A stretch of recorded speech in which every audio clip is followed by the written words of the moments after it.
But for you, I mean, what was the record, or what was the moment that you decided? Because I mean, as you say, acid house was invented in America, and but what was the crossover record that said, okay, I'm going to start producing this, I'm going to start creating that? Well, I had when I was a little kid, as I was talking about that, I inspired by stuff I heard on John Peel, and particularly Patrick Fitzgerald, who used to just sing songs with an acoustic guitar. It sounded like he recorded them in his bedroom. He did a song called Safety Pins Stuck in My Heart. And I thought, well, I can do that. I can play 3 chords on the guitar, and also the Flying Lizards that used to make fantastic cover versions of like Summertime Blues and Money by the Beatles, talking of the Beatles, and Sex Machine by James Brown on sort of toys and stuff. And all that kind of stuff inspired me to make a record in my bedroom with my little brother on vocals. And I sent the cassette to Fast Product Records in Edinburgh, which was like the best kind of post-punk label at the time, and they signed me. And it was kind of, weird, it's kind of surreal and weird and a precocious thing to do, though. I just thought, oh, that's what you do. And then I was signed to this label, but the label was ran by the manager of the Human League. Fast Product released the first Human League album, and they released DAF from Germany, Deutsche Amerikanische Freundschafts.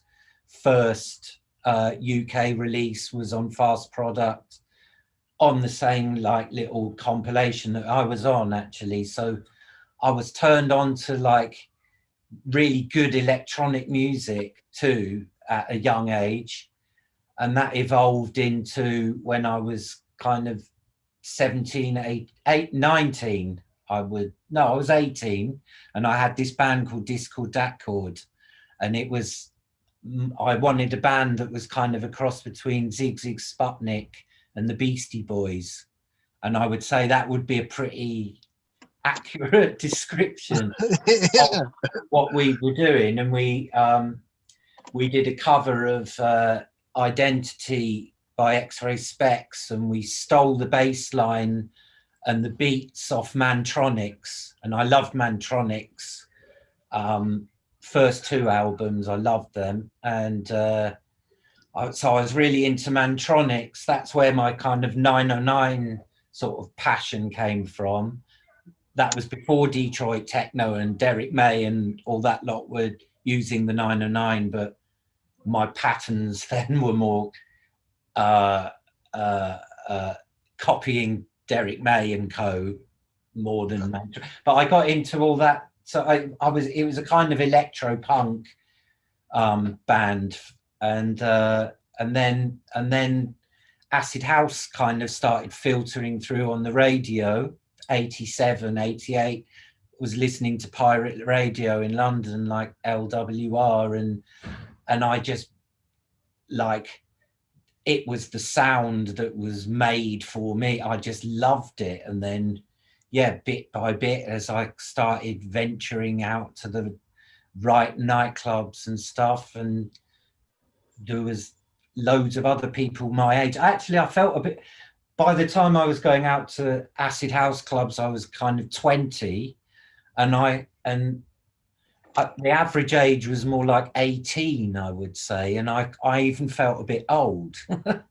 I felt old, and the weird, funny thing was when I got together with Seal, and I must have been 21 by this stage, and he was 26, and I was like, oh God, you're not going to tell anyone. And I thought he was like over the hill.